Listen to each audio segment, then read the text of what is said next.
lo que está viniendo, lo que va a ser, lo que está siendo y lo que va a ser en los próximos años. Ayer estuvimos hablando de los cursos abiertos, masivos, en línea. Hoy, esta mañana, hemos hablado de otra de las tendencias que en todos los informes internacionales, quizás el más conocido es el Horizon, están proponiéndose. Hemos hablado esta mañana de la realidad aumentada como una tendencia clara que para propósitos educativos va a dar mucho de sí. Pero ligado a esa realidad aumentada que nos han estado presentando en la primera sesión, están las tres presentaciones que se van a hacer ahora, muy ligadas porque parte de ello está muy relacionado con todo lo que suponen los aprendizajes móviles, está muy ligado con todo lo que supone ese principio pedagógico fundamental, nacido y potenciado a finales del siglo XIX, el juego como principio pedagógico fundamental, y que cuesta creer que todavía en algunas instituciones educativas se ponen trabas cuando los niños juegan. ¿Juegan con qué? Con la tecnología que ahora se les pone en sus manos, con los videojuegos. El juego como principio pedagógico fundamental, que lleva ya mucho recorrido. ¿Hacia dónde va este juego basado hoy en las tecnologías? Y todo lo que está suponiendo esto de darle la vuelta a la pedagogía, no sé si la vuelta a la pedagogía, si la vuelta a la clase, si la vuelta a la enseñanza, el flipping teaching o el flipping classroom, la clase volteada, la pedagogía invertida, esto que en los formatos presenciales puede tener mucho que decir en el futuro de esa pedagogía que está viniendo, que se está implantando, esos nuevos formatos, pero que en nuestros contextos de educación a distancia en muchas cosas nos están dando la razón, de los que ya desde hace muchos años estamos dándole vueltas a estas cuestiones teóricas de formatos no presenciales de enseñanza y aprendizaje. Pues esas tres perspectivas son las que vamos a ver esta mañana. Y nos las van a presentar tres personas que son altamente expertos en estos temas. Desde la Universidad Rovira Virgili viene Marc Camacho, que nos hablará sobre el mobile learning, como elemento importante, como tendencia importante, ya es algo más que tendencia en este mundo de la educación. A continuación, nos vienen de la Universidad Politécnica de Madrid un buen amigo, Ángel Fidalgo, que nos seguimos mutuamente a través de las redes. Esto de estar en la nube, de estar en las redes, a veces pues ves a las personas desde el auditorio y a veces no identificas, a no ser que te digan tu nombre, y resulta, hombre, tú eres Ángel Fidalgo. Hombre, sí, Lorenzo, bueno, ya nos seguimos, nos conocemos. Él viene a hablarnos de esa clase invertida, de esa clase al revés, que personalmente creo que puede dar también mucho juego.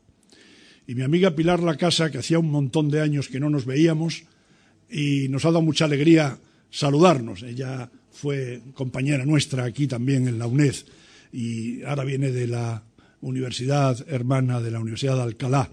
Ella nos va a hablar del juego, ese principio, como digo, fundamental, y que ahora con las tecnologías está teniendo unas dimensiones y unas vertientes tremendamente interesantes. Así que sin más dilación, porque lo que hay es que escucharles a ellos, comienza Marc Camacho con su presentación. Adelante, Marc. Hola, buenos días. Os avisaré. Perfecto.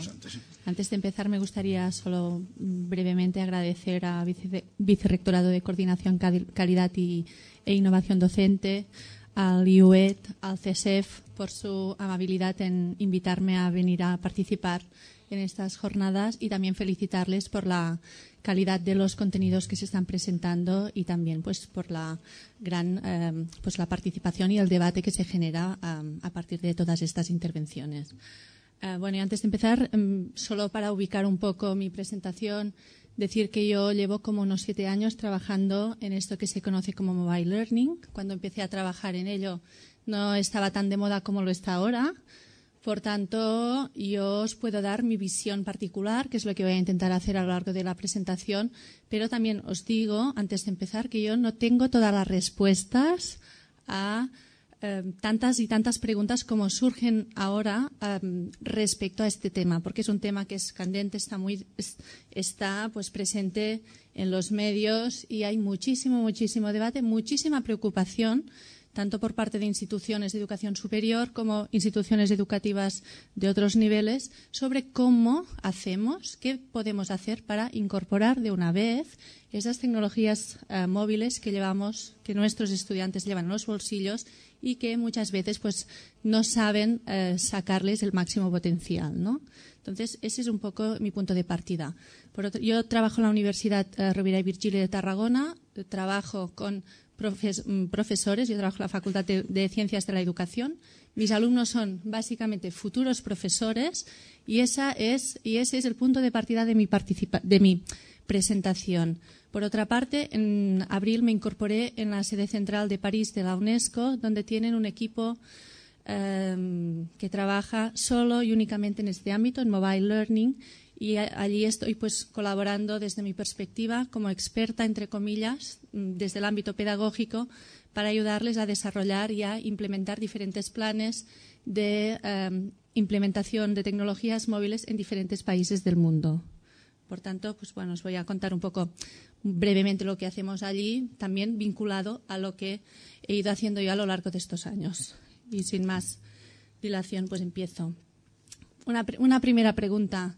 Sin mi teléfono móvil, ¿yo qué sería capaz? ¿Yo qué no podría hacer? ¿Alguien me puede contestar? ¿Hay alguna cosa que vosotros hagáis regularmente, normalmente con vuestro móvil, que si no lo tuvieseis no podríais hacerlo? Contestar los correos, cosas más básicas, que seguro que hacéis todo y no me lo vais a decir. ¿Qué más? La agenda, buscar un teléfono. ¿Perdona? Llamar por teléfono. ¿Alguien utiliza, por ejemplo, el móvil para iluminar algún espacio cuando está oscuro? Sí, ¿no?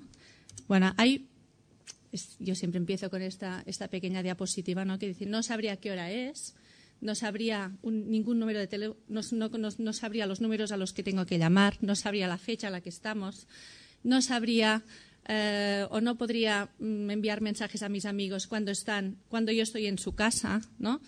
Sacar fotos, no me podría despertar por la alarma del móvil o no podría encontrar mi camino en la oscuridad. Realmente los móviles están muy presentes en nuestras vidas, no solo las nuestras, sino también la de nuestros chicos, chicas, jóvenes, niños, niñas, y aquí pues también, que levante la mano aquí quien no haya cortado nunca una pieza de fruta de este juego que se llama Fruit Ninja, no sé si lo conocéis, o matado a algún pajarito con los Angry Birds, etcétera. Eso solo es un poco para ejemplificar la gran, pues esta irrupción masiva que han tenido estos dispositivos en los últimos tiempos y cómo están pues afectando nuestras vidas. Nos guste o no nos guste, estemos de acuerdo o estemos menos de acuerdo. 23.148 aplicaciones que se descargan cada 60 segundos o 2.000 canciones pues que se ponen en TuneWiki, ¿no? Por ejemplo. 2 de cada jóvenes españoles accede a Internet desde el móvil. Ese es un punto de partida que tuvimos en cuenta en nuestra universidad cuando se examinaban los puntos de acceso desde los cuales los chicos accedían a los entornos a Moodle. Nosotros en mi universidad utilizamos Moodle y se vio que cada vez más el acceso de nuestros estudiantes a Internet, a los contenidos que a los que necesitan acceder, etcétera, etcétera, pues se lleva a cabo desde móviles o desde dispositivos. Otro dato, pues bueno, estas generaciones, ¿veis? Aquí esta diapositiva, esta foto es del año 2007. Cuando hablamos de mobile pensamos que es una cosa nueva, pero realmente llevamos hablando de mobile learning desde los 90, ¿no? Aquí vemos todos estos niños, niñas que tienen ya muchos dispositivos móviles en sus manos. No eran los smartphones, porque aún no estaban, quizás, o estaban poco arraigados, pero sí ya se hacía uso pues de los reproductores MP3, pues el podcasting, las cámaras de foto, las videoconsolas y también pues los teléfonos móviles, pero que no tan potentes como los que tenemos ahora y de los que disponemos, ¿no? Hablamos de estos nativos digitales que realmente no son competentes, porque es así, y hablamos de un tipo de aprendizaje que deja de tener lugar únicamente en las 4 paredes que conforman un aula y sale fuera. Hablamos de un aprendizaje anytime, anywhere, que es como la máxima premisa del mobile learning. Y también yo siempre hago referencia a un profesor inglés, que es de las primeras personas a las que yo escuché hablar por primera vez de mobile learning. Se llama John Traxler, y él siempre utiliza esta metáfora que dice que hemos pasado desde un tipo de aprendizaje en el que aprendíamos in vitro a aprender al fresco. Un poco la metáfora es esta, ¿no? Y bueno, es bonita y intento pues utilizarla siempre que puedo. Una profesora me parece que está en la Open University en Londres, que es Agnes Kukulski-Hume, ha trabajado muchísimo en mobile, y ella siempre habla de esta cultura, dice, cuando esta cultura del aprendizaje diferente aparece, en la que los estudiantes toman la movilidad y también esa conciencia sobre el contexto como punto de partida y, aparte, devienen cada vez más innovadores, creadores y productores, ellos también desarrollan nuevas habilidades, lo que conocemos como skills, también un término muy de moda en la Unión Europea, atributos y alfabetizaciones que son facilitadas por las tecnologías móviles, que les ofrecen posibilidades para ir más allá y extender su aprendizaje y vincular también el uso de los medios sociales a sus propios contextos e intereses. Si hablamos de tecnologías emergentes, hablamos también de un tipo de aprendizaje emergente. Antes Sergio nos ha estado hablando también de los informes Horizon, a los que yo también voy a hacer un poco de referencia. Y si hablamos de un tipo de tecnologías que cada vez son más personalizadas, personalizables, están más conectadas, pueden ser a veces más divertidas, interactivas, espontáneas, cortas, para un uso bastante inmediato y que realmente solicitan de los usuarios que contribuyan y también pues compartan ese conocimiento que generan. Sergio nos hablaba del Horizon Report de 2013, este es el de 2011, pero por primera vez ya salió, no por primera vez, pero sí, no sé si conocéis estos informes, pero básicamente lo que hacen es determinar qué tipos de tecnologías van a tener un impacto real en el ámbito educativo en los años como bastante inmediatos, ¿no? Entonces hacen como una pequeña clasificación y aquí pues ya sale Game-Based Learning, salen los móviles, sale la realidad aumentada, aunque así con cierta perspectiva, salen los entornos personales de aprendizaje.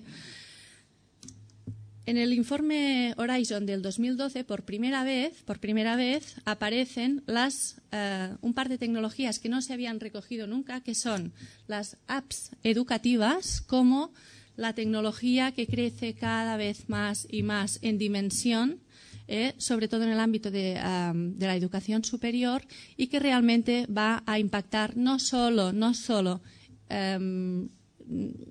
ese aprendizaje que nosotros llevamos a cabo como más informal, sino también en algunas áreas de las universidades, ¿no? La segunda tecnología a la que hace referencia el Horizon Report, por primera vez también y con bastante impacto, es el tablet computing. Las dos se identifican por primera vez, hasta ahora no habían salido nunca y no se habían identificado. Por tanto, es importante tener este dato en cuenta, porque si realmente, como es obvio y no puede ser de otra manera, tenemos un gran despliegue de tabletas, tenemos muchísimos teléfonos, tenemos muchísimos smartphones por los sitios, y entonces hay que ver eso cómo lo rentabilizamos educativamente, ¿no?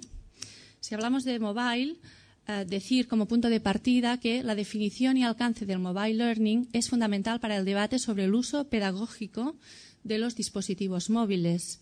Entonces hay diferentes definiciones que han ido surgiendo a lo largo de estos últimos años, ¿no? La explotación de las tecnologías ubicuas de mano para mejorar, sobre todo, y ampliar el alcance de la enseñanza y el aprendizaje.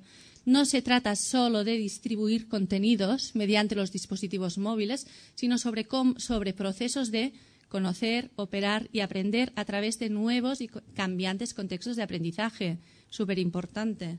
Y después decir que mobile learning es tal como dice Lori Lard, una persona que ha trabajado muchísimo en este ámbito, acceso, personalización, participación, inclusión y control de los estudiantes sobre su proceso de aprendizaje. Finalmente, mobile se puede definir como el arte de utilizar las tecnologías móviles para potenciar siempre, siempre vamos a tener que buscar ese plus que nos añaden el uso de estas tecnologías para acentuar la experiencia del aprender. Y otra definición que también es muy bonita, que básicamente consiste en entender y saber utilizar nuestra vida cotidiana como un espacio para el aprendizaje. Si echamos un poco la vista atrás y vemos las diferentes fases por las que Mobile Learning ha ido avanzando, decir que el primer foco fue en los dispositivos, el segundo en el aprendizaje que tiene lugar fuera del aula y este último, tal como nos decía antes Agnes Kukulska-Hume, el foco ya se pone directamente en la movilidad del estudiante, ¿no? En esta cultura de la movilidad.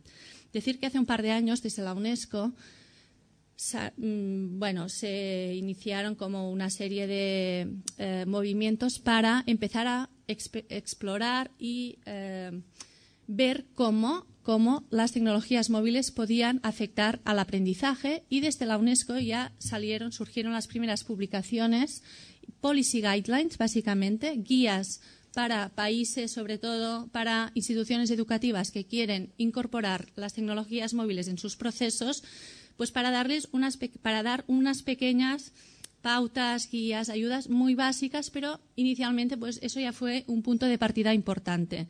Decir que UNESCO trabaja actualmente Mobile Learning desde tres tópicos así como bastante diferenciados. Uno de ellos es la formación del profesorado, como se ve aquí, o sea, mobile para formar al profesorado que después va a trabajar en el aula con los chicos. Hablamos de países UNESCO, por tanto, todo tipo de países, muchos de ellos en vías de desarrollo.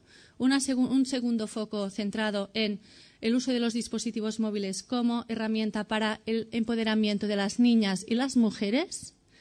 Y un tercer foco que se centra en la alfabetización básica. Por tanto, tenemos estos tres y para que os fijéis un poco, la formación del profesorado está alineada con estos dos grandísimos bloques, ¿no? Por tanto, se atribuye muchísima importancia a ese rol que el profesor va a desarrollar para que se dé una implementación satisfactoria de las tecnologías móviles en el ámbito educativo. También tenemos que hablar un poco de lo que conocemos como Mobile Content, M-Content, y decir, Sergio antes nos ha enseñado algunas de las actividades desarrolladas desde aquí, que hay muchísimas actividades que se pueden llevar a partir del uso de los dispositivos móviles y ya en 2007 Lori Lard ya nos hacía esta clasificación sobre este tipo de actividades que podían ser pues actividades más de exploración, de investigación, de grabación, captura vídeos, de sonidos, de imágenes, de construcción colectiva, de difusión y también de reflexión. Se utilizan ahora también, por eso que nosotros hemos hecho algún pequeño pilotaje sobre el uso de los mobile portfolios. Hablar también, así pasando un poco por encima, de esta iniciativa que ahora está realmente impactando y hay muchísima literatura, aunque nos parezca que es como algo muy liviano, realmente se está escribiendo muchísimo, se está haciendo en muchos sitios y muy bien hecho. Y hay algunas consejerías de educación que yo sé que están trabajando ya en este tema, que consiste en lo que conocemos como BYOD, que es Bring Your Own Device. Dejar a los chicos, a los estudiantes, a los niños, a las niñas que traigan sus propios dispositivos al aula y una vez vemos qué es con lo que nosotros contamos, tenemos que pensar, como decía antes Lorenzo, que los móviles están prohibidos en muchos sitios todavía, ¿no? Por tanto, es todo un cambio radical, aunque sí realmente un buen despliegue del Bring Your Own Device en clase requiere que vaya acompañado de pues muchas medidas, pero se están haciendo y hay realmente buenas experiencias. Aquí quizás no tanto, pero sí muchas fuera.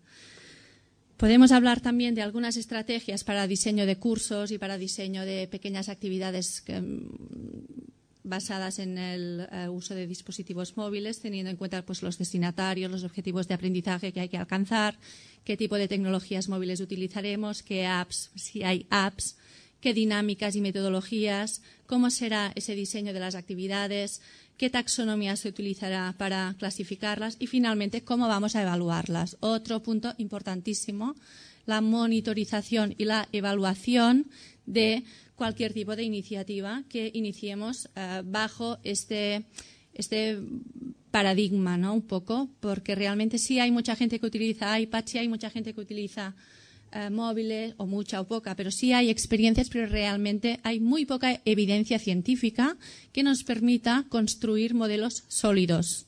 Y ahí yo pienso que es uno de los temas sobre los que hay que trabajar más, ¿no? Un poco yo lo que hice a nivel personal con mis estudiantes de magisterio, pues con unos 200 estudiantes lo que hicimos fue intentar fomentar la creación de contenido por parte del estudiantado, porque estos chicos y chicas son futuros maestros, por tanto, cuando vayan a las escuelas se van a encontrar con niños, niñas que tienen bastante tecnología a su alcance y que tendrán algunas necesidades que ellos también tienen que saber, a las que saber atender, ¿no?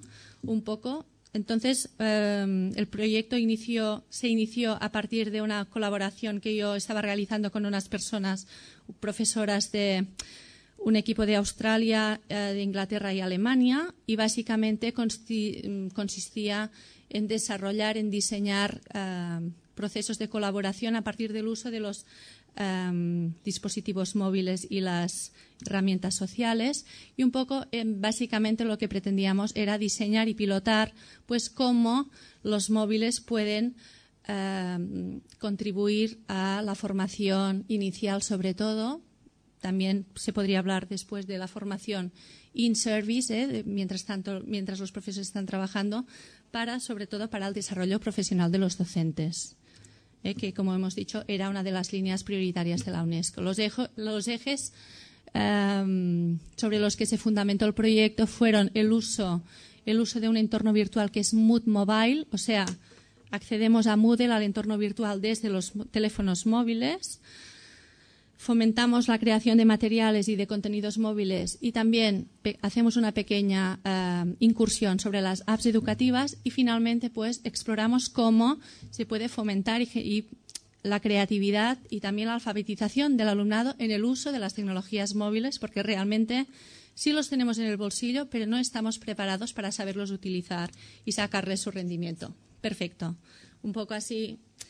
Enseñar las herramientas sociales que nosotros utilizamos. Esto es la interficie desde los móviles para acceder a los contenidos del curso, desde Moodle Mobile.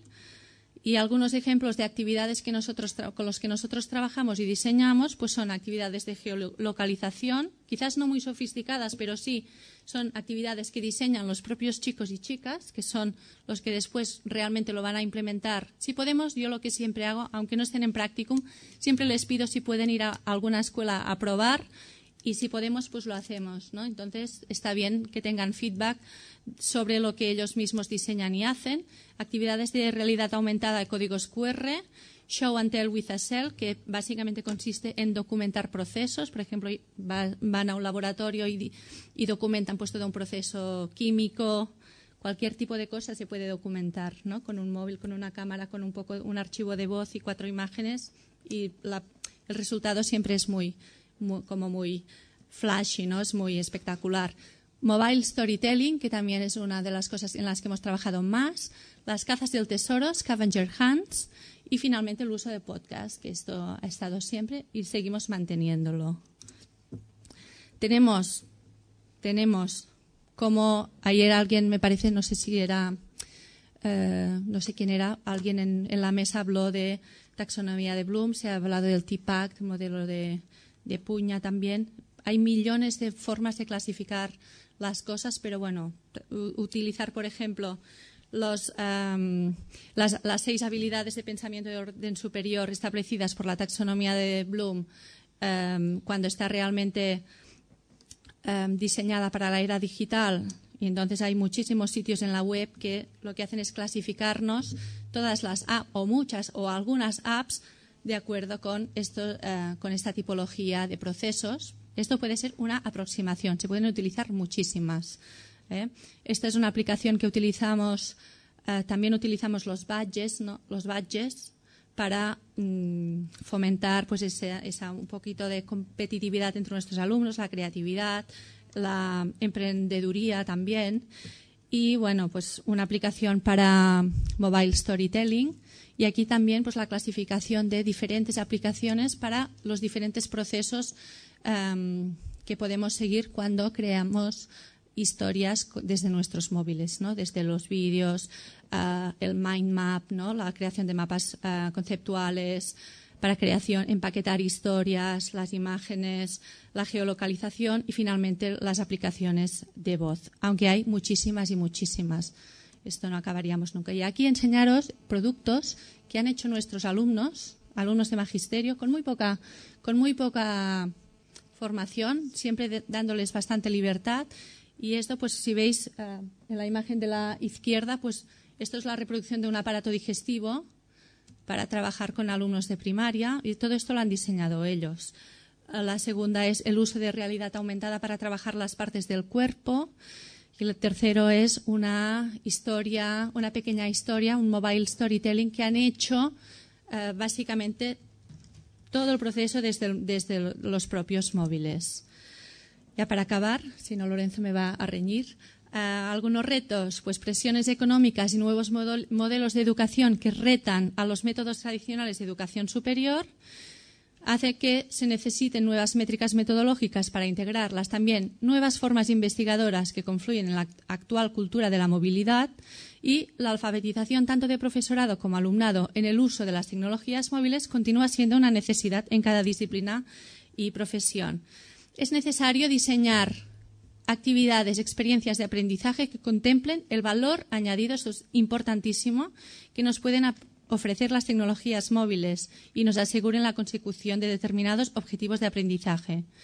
Las tecnologías son esenciales para la creación de contenidos, obviamente, y finalmente es básico y muy necesario también monitorizar y evaluar, esto se empezará a hacer también ahora en la UNESCO, el impacto que la implementación de estas tecnologías móviles tienen sobre el aprendizaje del alumno, porque eso es lo que tenemos que ver. Si no, no nos hace falta hacer tantas cosas si realmente no vemos que se está dando pues un aprendizaje. Muchas gracias y después contesto si hay preguntas. Gracias. Como podemos ver de la sesión anterior de realidad aumentada de Sergi Martín, los dispositivos móviles están tremendamente relacionados, evidentemente. Bueno, pues ahora un poco el mundo al revés, sería aquello casi que ellos se pongan aquí, nosotros nos ponemos allí, ¿no? Ángel nos va a hablar de esta clase invertida, de esta clase, de esta aula, de esta enseñanza volteada. Tiene la palabra Ángel Fidalgo. A ver, buenos días. Antes de comenzar, pues agradecer a las entidades organizadoras la celebración de esta jornada y muy especialmente pues a Miguel y Ángeles pues ese esfuerzo organizador. Ya saben todos ustedes que organizar unas jornadas es como cuando tienes invitados a comer, que te pasas una semana antes pensando en qué ofreces, cocinas 2 días, montas una cacharrería, ¿para qué? Para que se coma todo en un momento. Pues a tenor por el plato que nos estáis ofreciendo, está claro que el previo ha tenido que ser con un esfuerzo y reconoceros ese esfuerzo. Vamos a ver un poco lo que es el free teaching o lo que ya han definido aquí, tecnología invertida. Y lo voy a hacer, primero quería centrarme en explicarles qué es, aunque bueno, pues parece que se ve bien, pero lo voy a hacer basándome en 3 aspectos. El primero de ellos es el que ha dado el nombre, que es desde un aspecto social.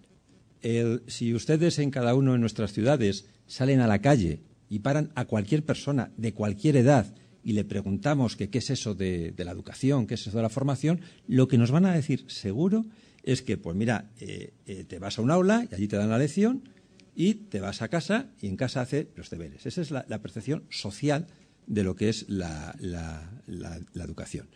El free teaching lo plantea al revés, es decir, bueno, pues vamos a hacer en clase los deberes y en casa la lección. Esta idea social o este mensaje que se quiere transmitir dice mucho, es un buen elemento de marketing, llama la atención y es el que da nombre a lo que es la clase inversa o formación invertida. Pero hay dos aspectos más que a mí me gustaría transmitirles que forman parte de lo que es esta técnica. Es como si fuera un taburete con 3 patas. Basta que le falte una de ellas para que, digamos, no podamos usar el taburete. Bueno, aquí es lo mismo. Esta es la percepción social. Tenemos otra percepción que es el B-Learning. Ya sé que hablar aquí de B-Learning, pues todos ustedes saben lo que es, pero yo sí me gustaría expresarles el matiz con que, por lo menos desde el laboratorio, consideramos el B-Learning. Todo el mundo sabemos que es formación a distancia y formación presencial. Pero para explicar un poco la visión del B-Learning, imagínense, le voy a hablar de política.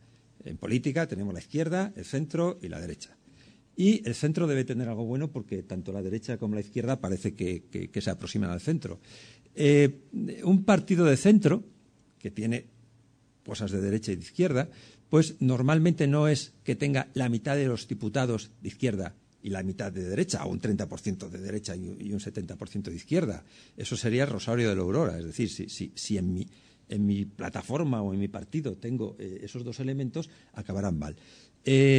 Aquí algunos sois jovencitos y algunas, otros ya tenemos el pelo que denota un poco nuestra edad. Vivimos pues la primera legislatura, cuando ganó un partido de centro, y se anunciaban, cuando se anunciaba UCD, decía, tenemos lo mejor de la derecha y tenemos lo mejor de la izquierda. B-Learning es lo mismo, la percepción es la misma. No es que tengamos formación a distancia y formación a presencial, es B-Learning, lo mismo que el centro tiene sus diputados de centro, y queremos aprovechar lo mejor de la clase presencial y lo mejor de la formación a distancia. Por lo tanto, el otro aspecto que nos basamos es el B-Learning, considerar el B-Learning. Y el tercer aspecto en Flip Teaching se basa en la gestión de conocimiento. Dentro de la gestión de conocimiento, en un aula, el flujo que solemos tener es este que estamos aquí. Ahora mismo, el flujo que estamos teniendo en esta charla es que yo estoy emitiendo un conocimiento y, pues lo estoy proyectando a la sala. Esto en gestión de conocimiento se llama socialización y lo que persigue es generar conocimiento de tácito a tácito. ¿Eso qué quiere decir? Que yo estoy tratando de exponer un conocimiento que tengo en mi cabeza y lo estoy tratando de meter en sus cabezas. Eso se le llama socialización. La socialización es tanto en cuanto mejor, cuanto más interacción haya. Es decir, si yo estoy tratando de transmitir un conocimiento y alguien dice, pues yo tengo otra visión, o yo, si me lo puedes decir de otra forma, bueno, pues si hay esa interacción de tácito a tácito, se produce más adquisición de conocimiento, hay más socialización. Por lo tanto, pero dentro de una clase normal tenemos este esquema. Estamos en una fase de socialización. No sé cómo serán sus clases, si los alumnos preguntan mucho, si no preguntan. Si tienen este esquema, este flujo, que es el que estamos teniendo aquí, sinceramente no cuesta nada reproducirlo a través de una tecnología. Y además es mejor, porque decía que los móviles están prohibidos en clase, pero aún así los llevan. Y, hombre, es una falta de educación pues que el profesor no pare de dar la clase cuando le llaman a un alumno por móvil. Bueno, pues si lo hacen en casa, eso podrían hacerlo. Tienen una llamada por móvil, paran el vídeo, atienden la llamada, continúan. Por lo tanto, bueno, pues no solo es fácil hacerlo, sino que además puede tener una serie de ventajas. En esta socialización que podemos hacer en casa, intervienen otros elementos, como después veremos cuando les enseñe un poquito cómo lo hacemos en el laboratorio. El hacer los deberes es una fase de gestión de conocimiento que se llama externalización, que lo que quiere decir es que se trata de explicitar un conocimiento tácito. Dicho de otra forma, yo tengo un conocimiento tácito, tengo un conocimiento en la cabeza y tengo que ponerlo en un conocimiento explícito, en algo que se pueda transmitir sin la persona. Unos deberes, pues es un conocimiento que yo dejo en un sitio y el profesor puede cogerlo, lo puede corregir. Es decir, no me hace falta tener a la persona para ver qué conocimiento ha generado. Eso se llama socialización. Y eso es lo que se hace en los deberes, socializar. Bueno, pues la idea es, en el aula, cómo conseguimos hacer esa fase de externalización. Por lo tanto, como ven, el Free Teaching bueno, pues eso que queda bien decir que es el mundo al revés, pues hay que considerar 3 aspectos importantes para tratar de realizarlo. En esta idea de hacer el flip teaching vamos a ver pues lo más fácil, lo que parece más fácil, esa fase que les decía de socialización. En principio, lo que nos podemos encontrar, y es muy habitual, es encontrarnos vídeos. Es decir, hacer flip teaching es muy fácil, pues hacemos un vídeo y ya está. Ese vídeo lo pueden ver en casa y ya tenemos la mitad del flip realizado. Ese vídeo, pues lo podemos encontrar, es muy habitual, encontrar un vídeo que es con una cámara, con un móvil, pues grabando al profesor, escribiendo en la pizarra. Hay vídeos también más simples, que es con el móvil también, pues vas contando y vas escribiendo en el papel y vas grabando. Es decir, que como veis la tecnología no es que sea muy allá, pero bueno, podemos usar tecnologías móviles, realidad aumentada si la tenemos, etcétera. Otra forma de hacer esa fase, de pasar el vídeo, es grabando pues lo que aparece en la pantalla del ordenador. Si yo lo que voy a hacer es dar una clase por ordenador, pues lo grabo con un programa que te captura el movimiento o lo que ocurre en una pantalla, se graba, se le suele meter un audio y si no un texto que vas explicándolo y bueno, pues se va grabando. Tengo ejemplos de todo, pero por un poco acortar, si estoy menos de 20 minutos mejor, pues no voy a poner los ejemplos, yo creo que no lo imaginamos bien. Después hay otra forma, yo es personalmente la que utilizo, que básicamente lo que se trata es de grabar todo lo que estás haciendo en el ordenador, pero además metiendo un componente de vídeo, un vídeo y un audio que sale, bueno, pues sales al lado de la pantalla.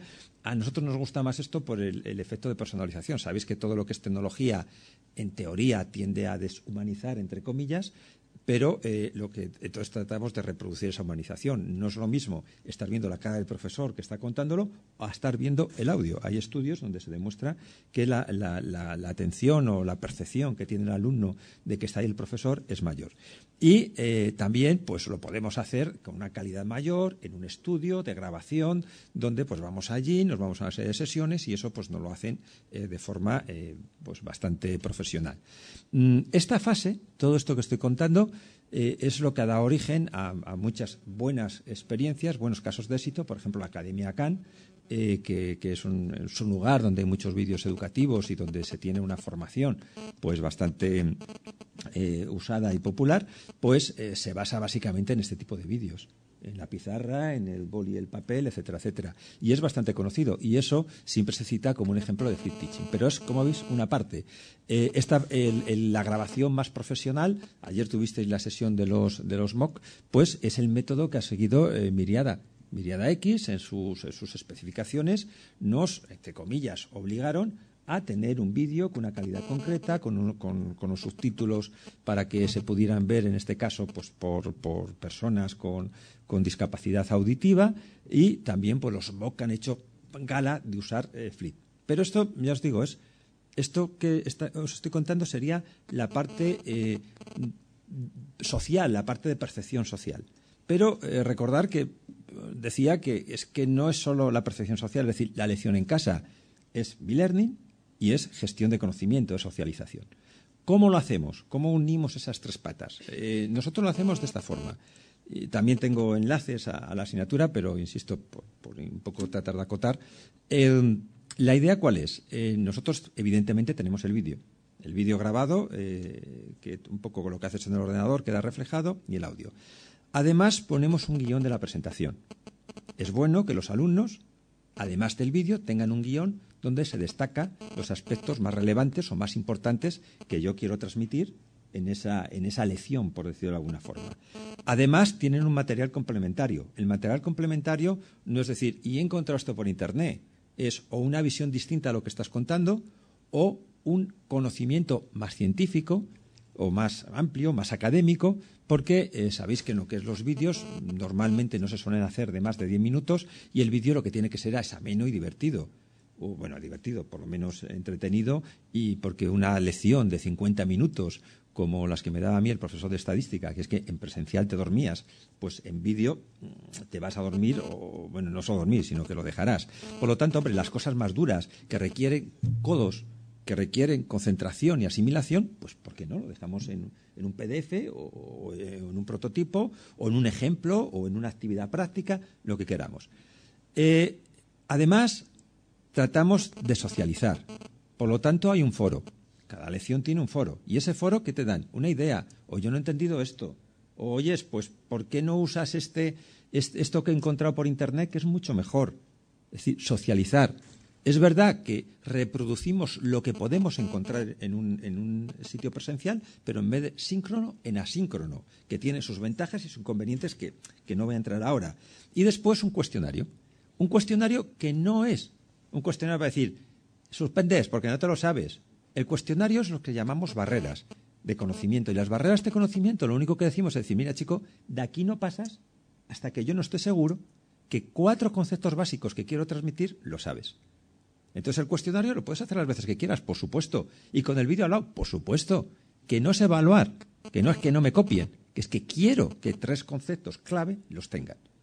Bien, aquí como veis, no es lo mismo un vídeo que integrar la lección, integrar el e-learning e integrar la socialización. Como veis, estamos reproduciendo esos 3 aspectos. Y es muy importante, el matiz es tremendamente importante. Los resultados de aprendizaje, nada que ver el poner un vídeo. Como veis, la parte social, que es la más conocida, bueno, pues adolece de esas patas. Vamos a ver lo que es un poco más complicado, lo que es los deberes. Los deberes en clase. Y esos deberes, además, con e-learning y además con la fase de externalización. Lo que es habitual, lo que es muy, muy habitual, es que el profesor o el profesorado diga, bueno, como yo ya las clases las he grabado, ahora hago las clases prácticas. Y se pone como loco a hacer las actividades prácticas. Como ya lo han hecho, las lecciones ya lo han visto. Bueno, eso es una forma utilizada de hacerlo. También percepción social.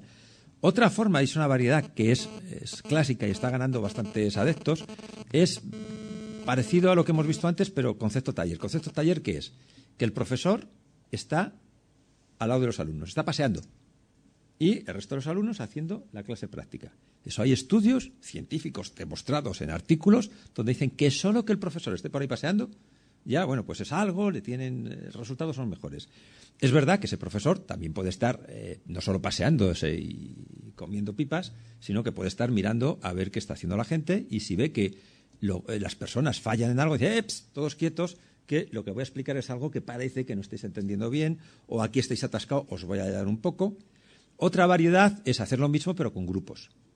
Otra variedad es el trabajo cooperativo, es decir, en lugar de que el mismo problema lo resuelvan todos o la misma actividad la resuelvan todos, la actividad la divides en 5 partes, hay grupos que resuelven cada parte y después pues hay una puesta en común, cada uno expone en su parte, etcétera, etcétera. Hay otros que hacen trabajo en equipo clásico, bien todos el mismo problema, bien distintas partes. ¿Qué hacemos nosotros? Nosotros hacemos lo que llamamos trabajo en equipo caja blanca. ¿Eso qué es?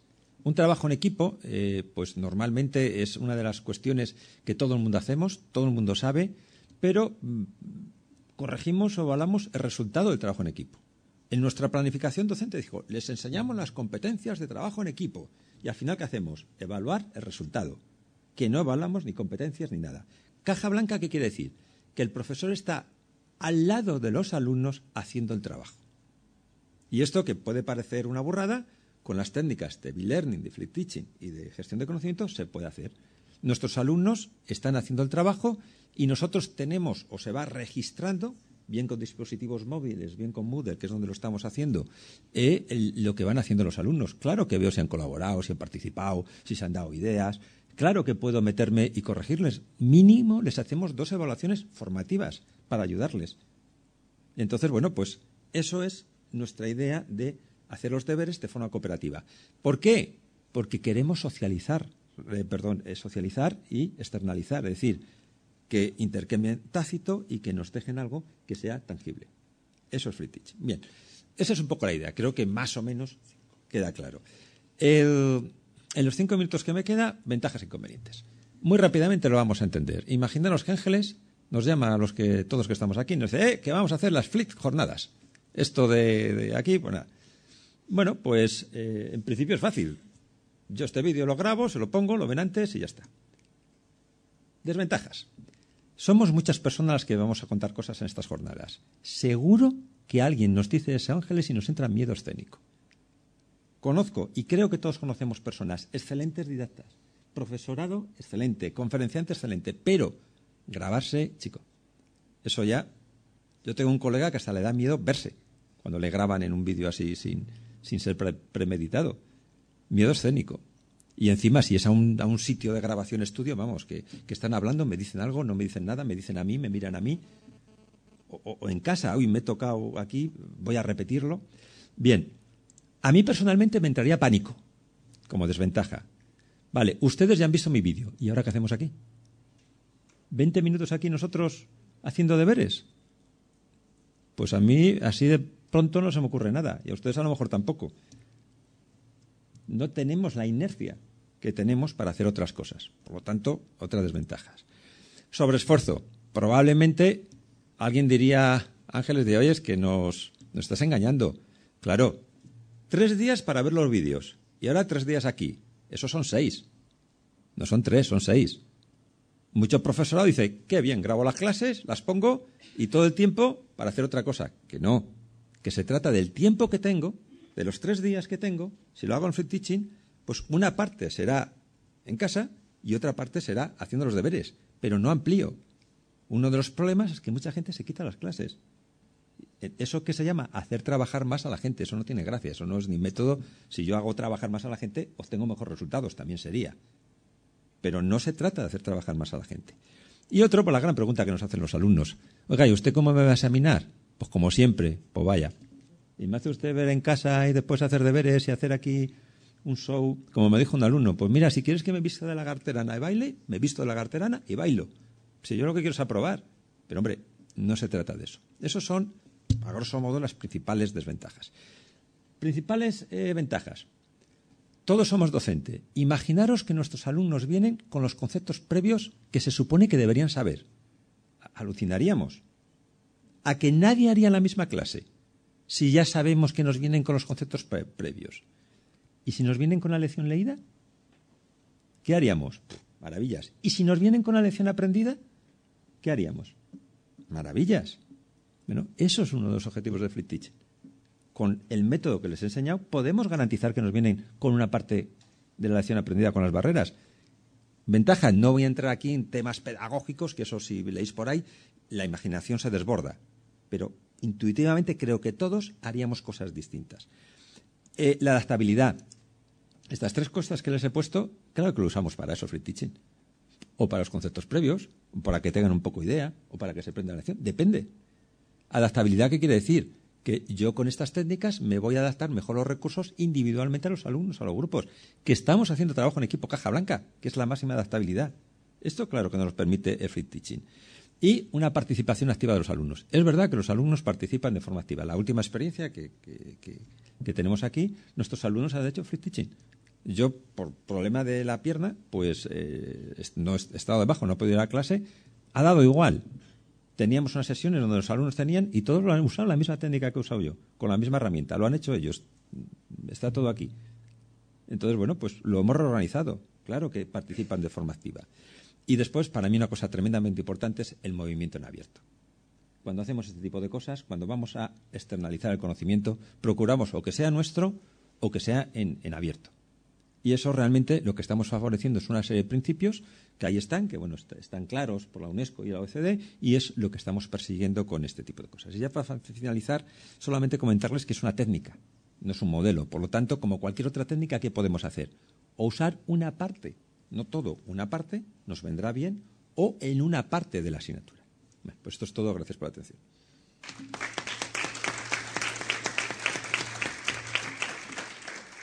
Muchas gracias, Ángel. Nos tendremos que ir cambiando el chip para darle la vuelta también a nuestro chip en las formas de pensar la clase. Bueno, ya lo tenemos dispuesto. Perfecto.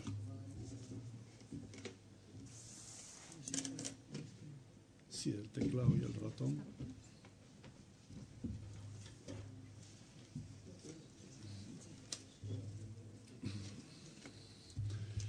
Bueno, pues ahora vamos a jugar un poquito. Nos va a hablar Pilar Lacasa del juego. una vez que parece que se han superado los problemas técnicos.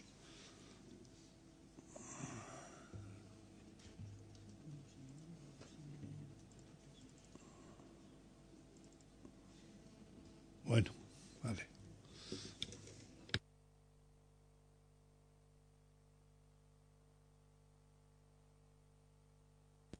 Sí. ¿Y ahora cómo tengo que hacer? Simplemente la flecha. ¿La cuál es? Vale, vale. Simplemente la flecha. O si quieren manejarlo desde aquí. No, mejor la flecha. Ahí sí lo pueden manejar. Sí, aquí. Bueno. Esto aquí, que si no, no lo va a funcionar bien. Bueno, aquí. Espérate. Bueno, no es que sea muy hábil yo, ¿eh? Quizá va a ser mejor con esto. Bueno, buenos días. Mirad, yo he sufrido la experiencia porque creía que no iba a poder utilizar las imágenes. Y entonces he estado reflexionando sobre nuestra dependencia de la tecnología. Yo realmente os tengo que decir que soy una gran aficionada a la tecnología y por eso pues llegué a los videojuegos. De joven no jugaba y aprendí a jugar porque una de mis estudiantes pues quería hacer una tesis sobre los videojuegos y empecé a jugar con ella, ¿no? De esto hace 10 o 15 años y cuando ha surgido la palabra gamificación pensé, bueno, pero ¿qué significa esto de gamificación? Y os tengo que decir una cosa que se la dije a Pincho cuando me invitó a esta conferencia. Realmente yo no he trabajado gamificación. Yo he jugado y he aprendido a jugar a videojuegos y he aprendido jugando. Mi maestro, que es Henry Jenkins, yo suelo tener un maestro cada etapa de mi vida. Uno fue al principio Brunner, luego fue Barbara Rogoff, Vygotsky, Piaget y ahora es Henry Jenkins. Quizá dentro de un año pues cambie de maestro. Es esa persona que admiro. Entonces Henry Jenkins me dijo, bueno, ese concepto de gamificación, ese concepto a mí no me gusta porque supone una motivación extrínseca y entonces eso es peligroso. Pero bueno, he pensado que podía reflexionar sobre lo que significaba gamificación y educación. ¿Qué significa? Bueno, ¿veis? No sé si voy a saber hacer esto. Mirad, gamificación, yo me he puesto esta transparencia. Gamificación y educación, es el vinagre y el aceite. ¿Qué es jugar? Jugar es algo que está relacionado con el ocio, que te hace pasar el tiempo sin enterarte. ¿Y qué es aprender? Pues yo querría que fuera lo mismo, pero muchas veces no es. Entonces, ¿hasta qué punto son compatibles el juego y la educación? Bueno, yo creo que sí que lo es, pero no estoy totalmente segura. Es muy difícil. Mirad, el juego se ha usado en educación de 3 maneras. La primera manera es cuando un videojuego se utiliza como se puede utilizar el cine. O sea, tú, por ejemplo, nosotros hemos usado los videojuegos con los niños y han aprendido con los Sims a moverse en un universo social. Con los Sims se podría, por ejemplo, pues simular las relaciones entre el paciente y el enfermo. Con los Sims se podría simular cualquier situación social. Con otros juegos, como por ejemplo Spore, pues se podrían hacer otras cosas. Es decir, tú apoyas el currículum con un juego. Esta es la forma menos radical. La más radical, de la que yo soy partidaria, porque soy muy radical, es enseñar con videojuegos a pensar. ¿Esto qué significa? Pues que el currículum desaparece. Y entonces tú enseñas a los chavales a pensar a partir del juego. ¿Qué hacen? Analizar el juego o qué hacen? Programar el juego. Yo reconozco que esto no se puede hacer siempre, pero sí, por ejemplo, fuimos a un instituto hace poco y lo que hacíamos era diseñar con los niños los juegos, ¿no? Y yo les dije, mirar, a mí esto me parece más interesante que lo que aprendéis en física. ¿Por qué? Porque estáis aprendiendo a pensar y para mí la educación es enseñar a pensar. Para esto hay que ser muy radical. Entonces, bueno, esto exige romper con lo que estamos haciendo. Y la tercera forma, que es de la que yo os voy a hablar ahora, es ¿qué significa gamificar? Diseñar un entorno de aprendizaje de acuerdo con el juego. O sea, ¿qué principios hay detrás de un juego? Entonces, yo analizo lo que es el juego y diseño un entorno de aprendizaje. Esta es la forma quizá, la que os diría ahora. Pero claro, yo no sé cuántos de vosotros habéis jugado a videojuegos y me parecía importante poneros dos ejemplos muy rápidos. Son dos juegos muy diferentes. I'm a level 85 Blood Elf Paladin. Bueno, da igual aunque no oigáis el sonido. Esto es un juego súper famoso, World of Warcraft, en el que tiene cientos y miles de seguidores. I have killed the Lich King. I am a lore master. I have over 9,000 over 160 players, 125 exalted with 50 factions to show. I have a Raven Lord. I'm an explorer. 5 proto-drones. 16 dragons. Mirad, esta película, que la encontré ayer mientras preparaba esto, está hecha por un director de cine que era adicto a World of Warcraft. Entonces es enormemente interesante porque te hace ver cómo él fue adicto al juego, cómo yo haría que mis alumnos fueran adictos al aprendizaje. Entonces esta es la clave. Yo sinceramente no lo he logrado, pero lo intento. Bueno, entonces, ¿qué es lo que hace aquí? Pues te dice, yo puedo tomar la postura de un personaje, me identifico con un personaje. Sobre todo después, yo estoy interactuando socialmente. Esto es clave. Mirar, el gran cambio entre los juegos online y los juegos que están metidos en un CD, como por ejemplo los de Electronic Arts, es que esos juegos no son tan sociales. Un juego online es eminentemente social y en esto mis compañeros creo que han insistido muchísimo más. Entonces yo diría de aquí que primero te mete en un mundo de ficción y después, bueno, te mete dentro obviamente, pero después te hace interactuar con otra gente. El siguiente no podía renunciar a traer a Mario Bros. Yo me identifiqué con Mario Bros. Mario Bros ha sido mi avatar. Entonces, ¿qué es Mario Bros? Mario Bros es un juego de estrategia. Este juego no se juega con otra persona. ¿Qué hace la persona aquí? La persona se enfrenta a retos y los supera. ¿Veis? Me parecía importante que vierais estos dos juegos porque sin verlos es difícil entender qué es un juego. Con esto basta, luego podemos volver sobre ello si queréis. Mirad, entonces ahora yo os voy a decir qué principios se esconden detrás de un juego. No sé si esto yo me lo he inventado, no me lo he inventado. Si lo he aprendido de otros, creo que lo aprendí de Brunner. Y Henry Jenkins me dice, Pilar, tú estás enormemente influida por Brunner. Digo, sí, obviamente estoy totalmente influida. Mirad, en el juego y en la educación creo que tiene que haber dos cosas, lo mismo que en la investigación. Una primera, tiene que haber razón, tiene que haber capacidad de análisis. Pero segundo, en el juego tiene que haber pasión. Entonces, en un juego, y esto lo he sacado de otro libro, de Tracy Fullerton, que es una mujer que dice, nos explica cómo diseñar un videojuego. Y entonces te dice, primer capítulo, ¿quién es el diseñador? Y te cuenta. Segundo capítulo, vamos a profundizar en la dimensión racional del juego.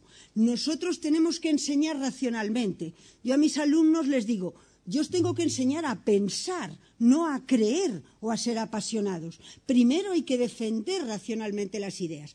Bueno, pues ¿qué es lo que tiene un juego? Un juego tiene reglas. Sin unas reglas no se puede avanzar. Por ejemplo, el Mario Bros.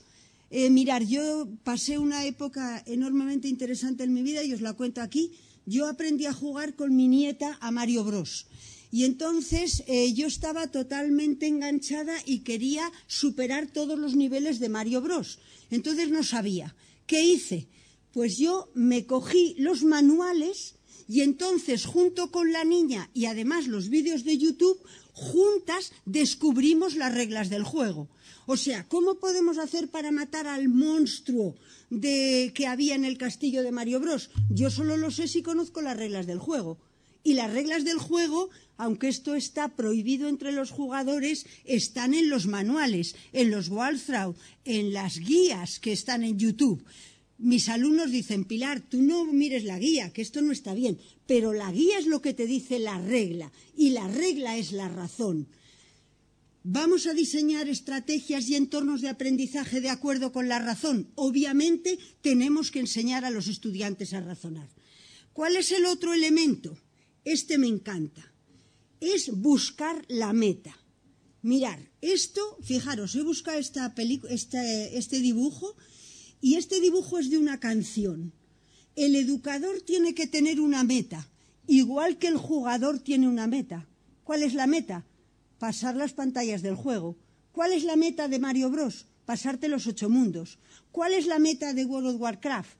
Controlar a tu personaje porque es un juego de rol.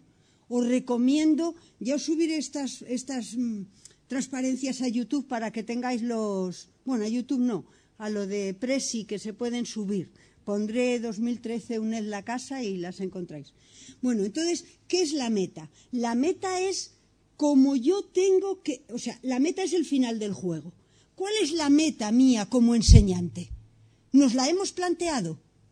Yo me la planteo casi todos los días, pero entonces a veces no me queda tiempo para enseñar. Porque si digo, tengo que enseñar a mis alumnos a pensar, no me queda tiempo para enseñarles los contenidos. Pero esa es la clave, la meta. Y la meta en el juego, el diseñador la define y el jugador tiene que descubrirla. Fijaros qué interesante. Yo no le digo a mi alumno lo que va a aprender, lo tiene que descubrir. Siguiente elemento, es clave este. El juego es un sistema. Si no hay piezas que encajan, y por eso os he puesto tantos ejemplos del ajedrez, si no hay piezas que encajan y que definen el sistema, no hay juego. ¿Cuál es mi sistema como educadora? ¿Cuál es no solo la meta? ¿Cuáles son las estrategias que me permiten alcanzar esa meta?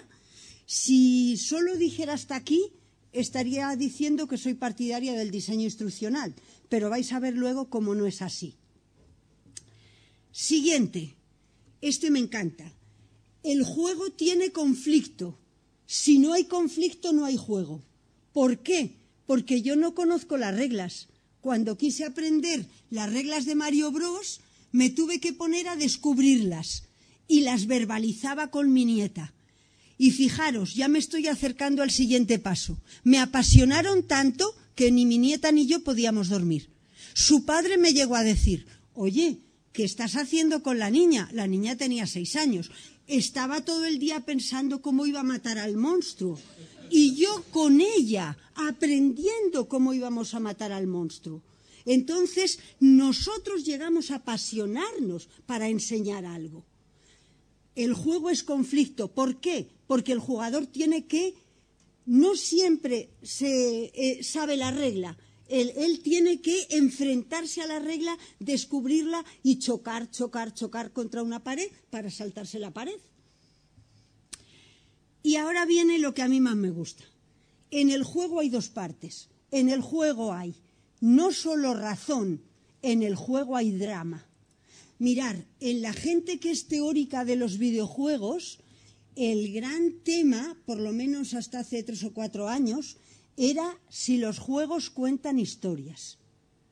Yo realmente creo que los juegos contarán historias, pero hoy por hoy, Mirad, ¿sabéis por qué yo no avanzo nada en las pantallas?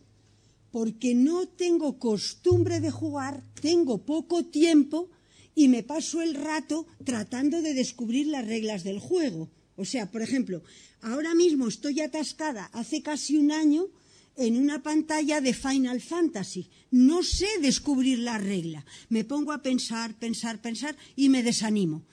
¿Tiene drama Final Fantasy? Claro que la tiene.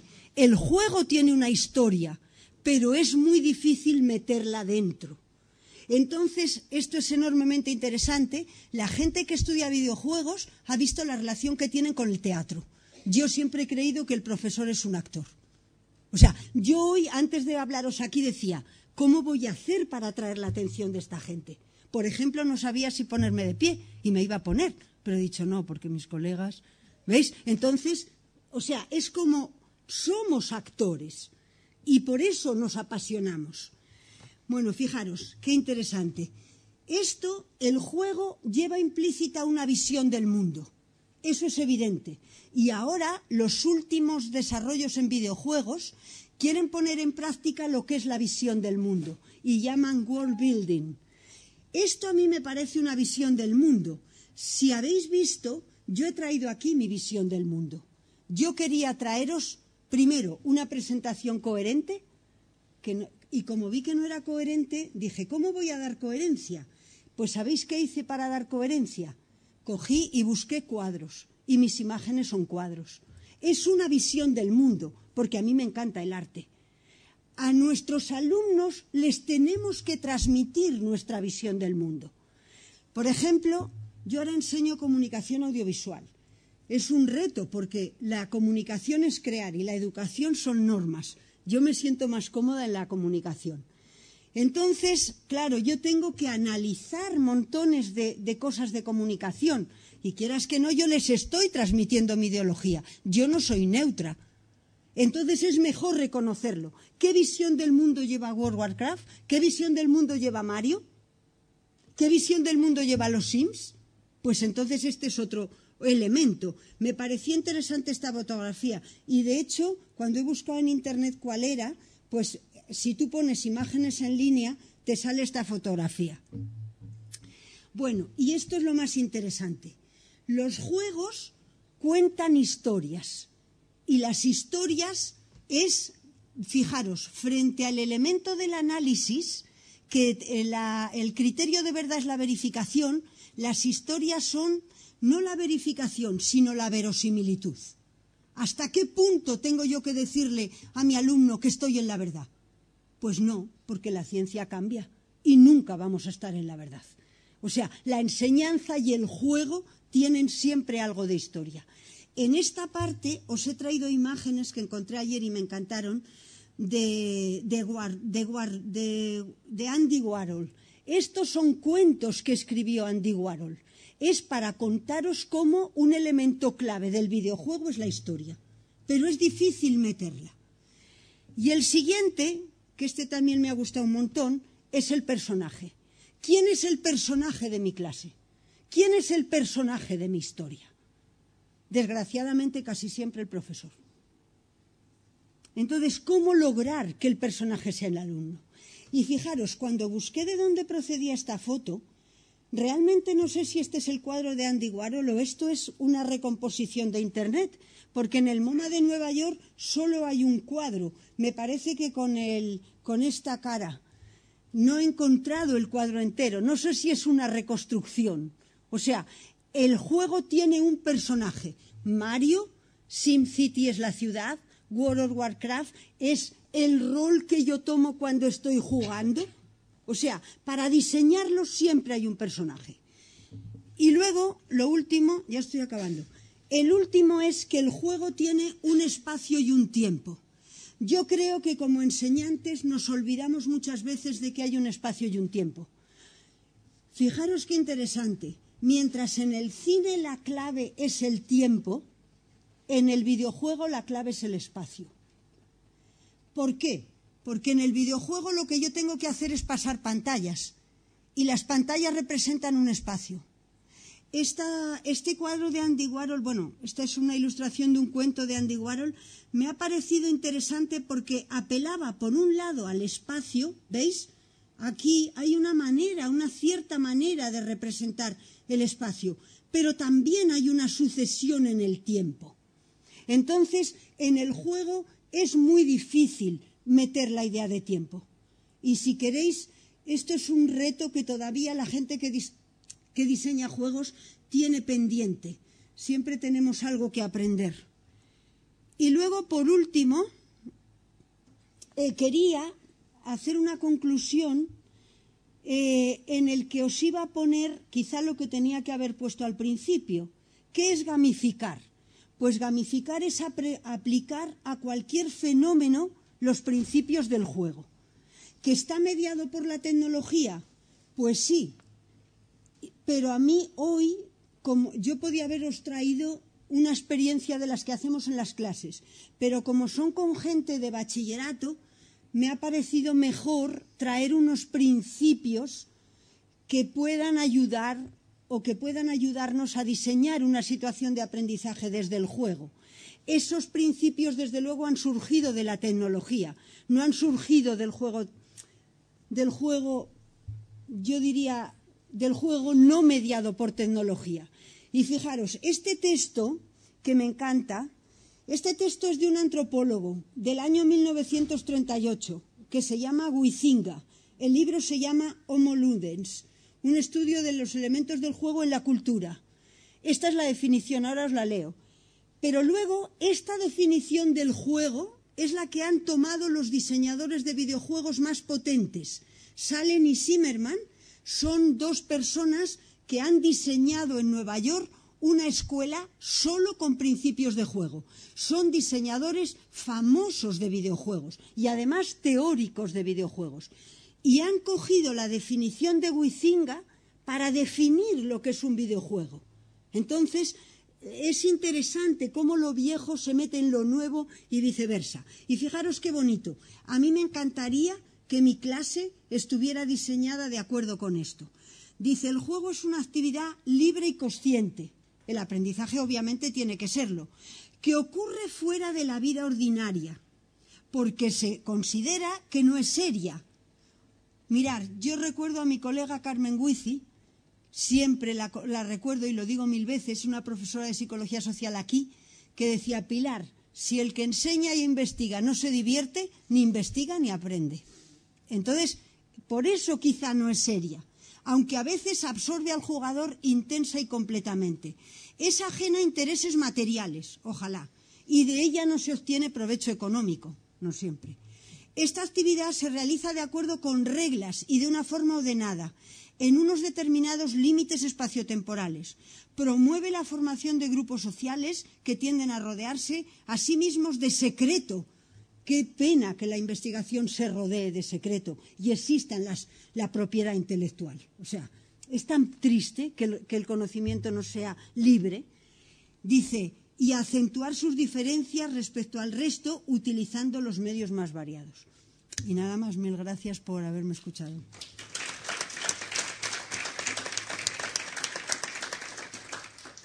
Muchas gracias, Pilar. Muchas gracias. Gracias a los tres porque realmente habéis sido tremendamente disciplinados y esto nos da pie a que se pueda abrir ahora un debate, preguntas, cuestionamientos a las propuestas que se han hecho. Ahora la palabra es del otro lado. A ver, Miguel. Bueno, como seguro que va a haber muchas preguntas, me adelanto. Y cuando nos has enseñado todo esto, Pilar, yo hace tiempo pensaba, bueno, sí, pero es que esto no se puede aplicar en la educación, porque claro, hacer Mario Bros o World of Warcraft, todo esto cuesta muchísimo dinero y yo nunca voy a poder tener nada parecido para enseñar historia económica, que es lo que intento enseñar. Pero luego, bueno, gracias a los MOOC también, pues he hecho un curso de gamificación, ¿no? Y me he dado cuenta de que el juego no tiene por qué requerir el que haya pantallas, etcétera, etcétera. O sea, te voy a pedir un poco que hables sobre eso, ¿no? En ese curso decían que hay 3 elementos claves en la gamificación, que dicen es el PBL, que son puntos, badges y, bueno, leaderboard o medallero.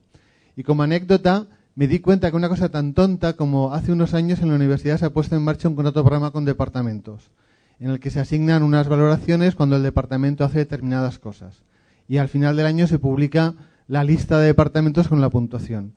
Pues eso ha hecho que cosas que nunca preguntaron los directores de departamento, como ¿has hecho algún curso de formación? ¿Has presentado una comunicación docente en un congreso?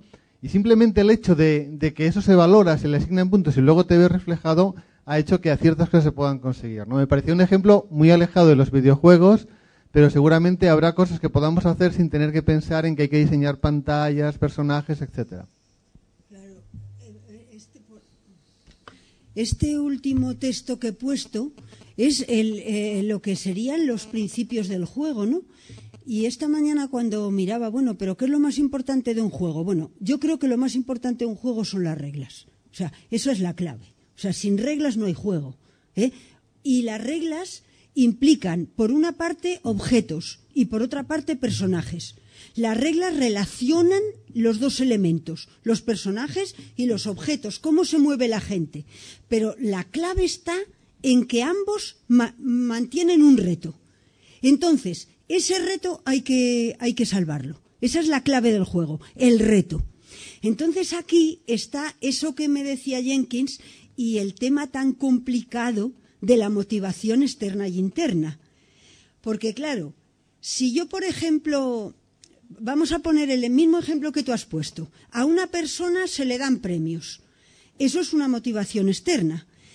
Si yo lo pongo con un juego, por ejemplo, Final Fantasy, mi motivación externa sería que yo pasara de nivel, porque de esa manera me paso el nivel y ya puedo empezar una cosa nueva. Claro, eso es lo primero, pero ¿cómo lograr la motivación interna del juego? ¿Cómo mantener a la gente allí? Eso es otra estrategia más complicada, pero que a veces hay que usar las dos. O sea, si tú solo usas la interna, puede ser que no lo logres. Y luego, claro, también depende de qué reto y qué premio le vayas a dar al jugador. ¿Entiendes? Porque cuando la cosa es muy difícil o demasiado obvio el premio que le vas a dar, a lo mejor no lo estás motivando. Y en este sentido el juego lleva una visión del mundo. No sé si te he respondido. O sea, quiero decir que el juego es un sistema y todos los elementos tienen que estar unos con otros. Desde luego no es complicado. No es complicado porque tú puedes diseñar de acuerdo con un juego. Y lo interesante es que el juego virtual es el que nos ha puesto el modelo. El juego tradicional quizá no tanto. ¿Cómo puede estar mediado? Claro, ¿qué es más rico cuando está mediado por la tecnología? Pues es obvio, pero es que yo creo que hoy la tecnología la tenemos en todos los sitios. Entonces cualquiera puede usar la tecnología. O sea, te voy a poner un ejemplo. Claro, esto es muy específico. Yo os puedo poner de mi asignatura, no puedo poner de química, pero estoy segura que lo vais a encontrar igual. Mirad, nosotros hemos puesto comunicación audiovisual en Alcalá de Henares y ya veis en el mundo que vivimos, no hay ni un duro para comprar nada. Entonces, los chicos todo el día están protestando porque no tienen estudio, porque no tienen no sé qué, porque no tienen no sé cuántos. Pero ¿sabéis lo malo que no tienen? Lo que no tienen son ideas. Entonces, yo resulta que como no sabía cómo hacer, pues casi a modo de juego, les dije, bueno, pues de esto que estamos hablando, el próximo día me lo vais a traer en un videomóvil. Entonces, con una cosa tan simple como su teléfono móvil, que pueden considerarlo un juguete, pues ellos me han traído ideas enormemente interesantes. O sea, que yo creo que esto no es caro. Lo importante no es el instrumento. Para mí lo importante es la idea. Muchas gracias. Sí, ahí, por favor. Hola, ¿qué tal? Bueno, en principio, bueno, felicitarlos a Perdona, los tres. te presentas, si no te importa. Me presento, sí. Mi nombre es Nerina Visakowski, soy profesora de una universidad argentina, la Universidad de San Martín, que está en las afueras de la ciudad de Buenos Aires, en lo que se conoce como el conurbano. No sé si alguien oye hablar del conurbano bonaerense, es la periferia de la capital federal.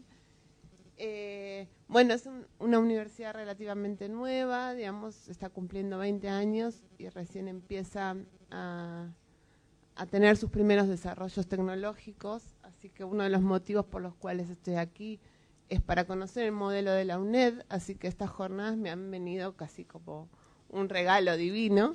Y la verdad que, bueno, disfruté muchísimo de escucharlos en esta mesa. No dejo de pensar en las resistencias que tenemos nosotros allí todavía para incorporar las tecnologías, y no solo en la universidad, sino también lo pienso como madre, ¿no? Tengo una niña pequeña en la escuela primaria, que en casa juega a los Sims y quiere ser arquitecta, ¿no? Porque ha aprendido a diseñar casas y, bueno, y en la escuela tiene prohibido el uso del celular. Digo, este desfasaje tan grande que todavía tenemos. Lo tenemos en la educación media, donde los docentes consideran muchas veces, a pesar de que el gobierno ha repartido en muchas escuelas públicas las notebooks, que es un elemento distractor de la clase, ¿no? Y que entonces no se puede trabajar con las computadoras, o falta conexión de Wi-Fi y por eso no se pueden usar. O bien los profesores universitarios que consideran que lo que, por ejemplo, tenemos, que es el Más Campus, que es un acompañamiento digital a la clase presencial, implica un trabajo extra, ¿no? Tener que armar todo el formato en la pantalla para poder usar esta Moodle y los alumnos también consideran que es un trabajo extra, digamos que es más tiempo, más esfuerzo por el mismo precio, por el mismo bajo salario. Entonces, bueno, todavía tenemos un gran problema, una gran distancia entre estas generaciones nativas digitales y lo que las instituciones ofrecen o lo que las instituciones tienen, ¿no? Bueno, me dejó pensando muchas cosas. Básicamente creo que... Pregunta un poco para ver sí, que pueden responder o bien cualquiera de ellos o los tres. Las preguntas.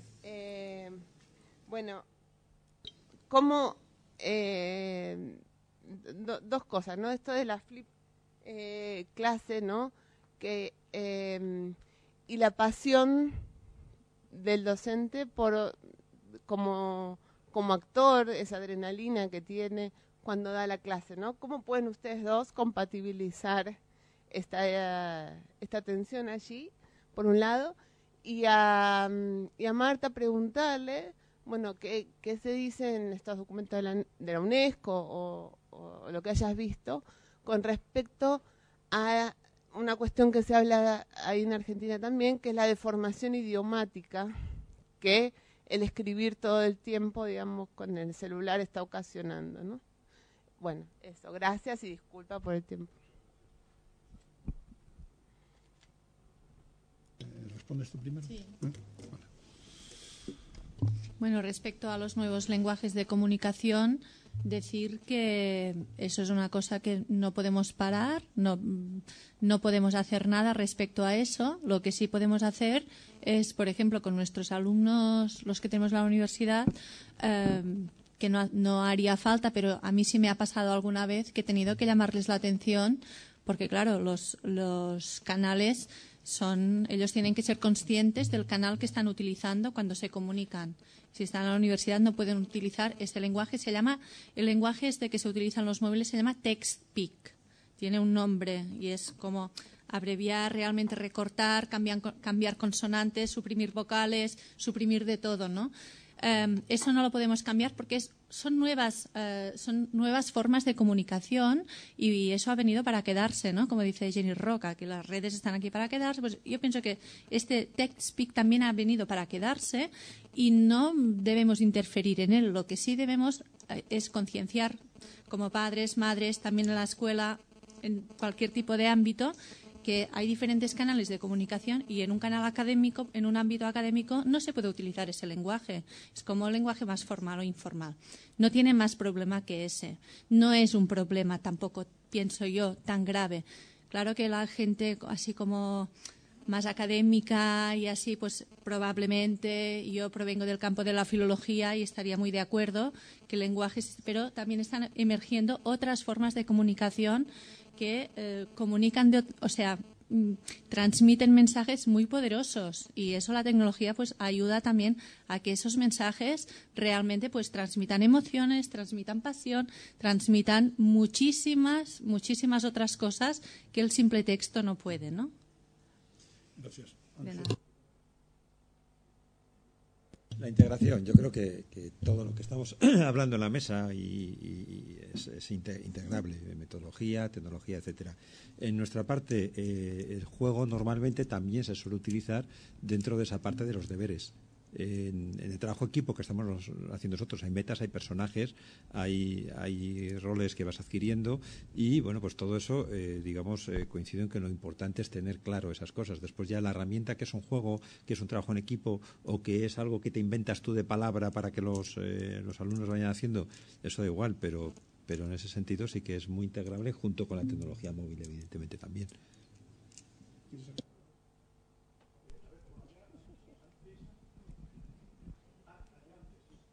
No, tranquilo.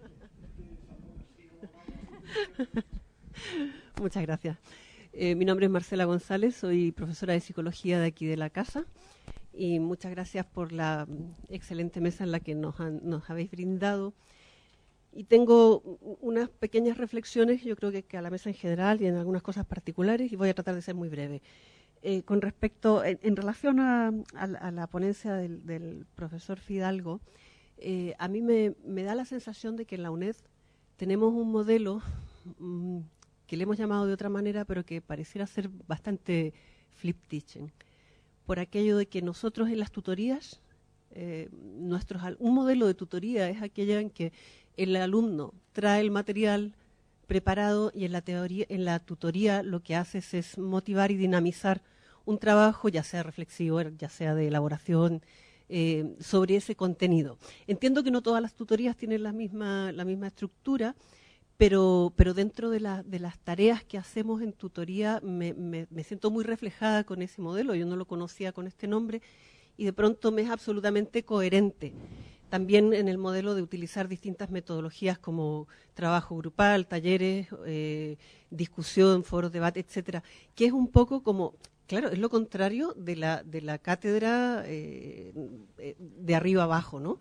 Sino que es el proceso de elaborar el conocimiento desde abajo en conjunto y generalmente en grupo, con lo cual la socialización nosotros provocamos y nuestros alumnos que no estudian en solitario, sino que optan por la tutoría presencial, están buscando precisamente eso, no solo la motivación y la dirección en el aprendizaje, sino que también la socialización y un poco el compartir, aparte de buscar la guía del tutor que les ayude a su proceso de autorregulación cuando lo necesitan.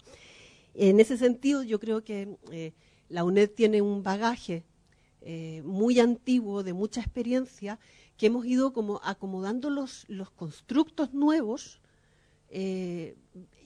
No quisiera ser muy centrada en la UNED, pero mientras más participamos de la presencialidad, las experiencias de la presencial, y compartimos escenarios como estos, nos damos cuenta, o por lo menos cuando conversamos entre nosotros, nos damos cuenta de que tenemos mucho bagaje experiencial y probablemente hemos sido poco ególatras, incluso en mostrar nuestro modelo.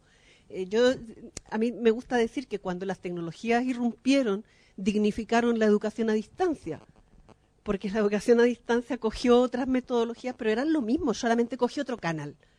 Y en ese sentido, pues es muy grato darnos cuenta, yo creo, que en este modelo tan amplio que tenemos en la UNED, tenemos mucha que compartir con la presencial y que hablar en los mismos términos, ¿no?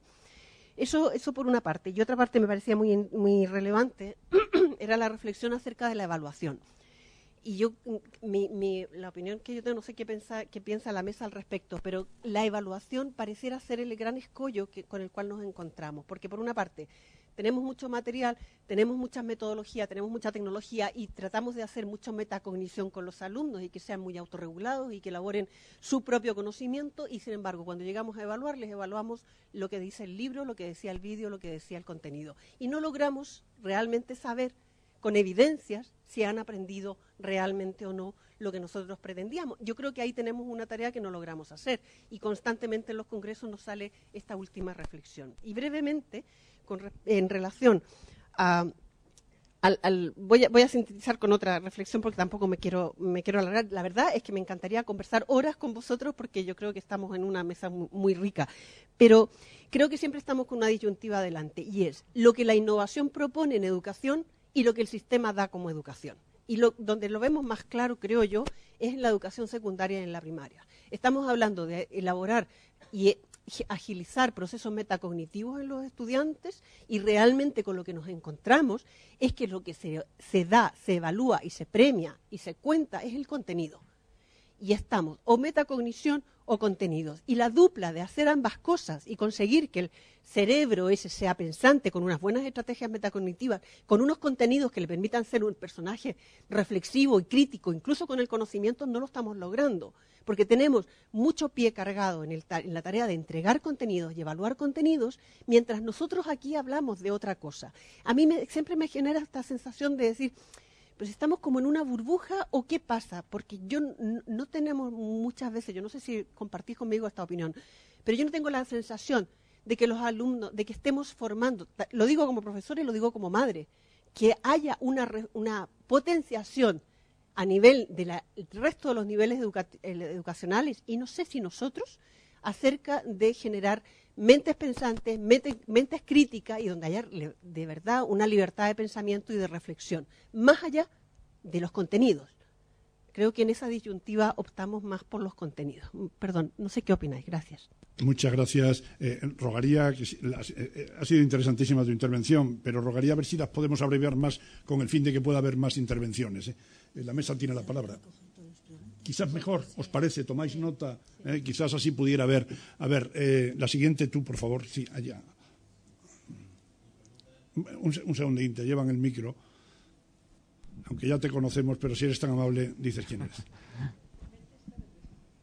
Bueno, dice que ya me conocen, pero bueno, mi nombre es Manuel Luque, de la Escuela de Informática. Mi pregunta va para Pilar Lacasa.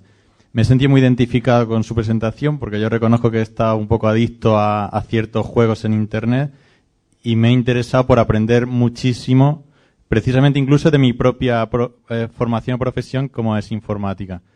Entonces yo le quería preguntar qué importancia cree que tiene en el juego que se le proponga a los alumnos la competitividad entre ellos, y sobre todo cuando es competir con personas que conoces.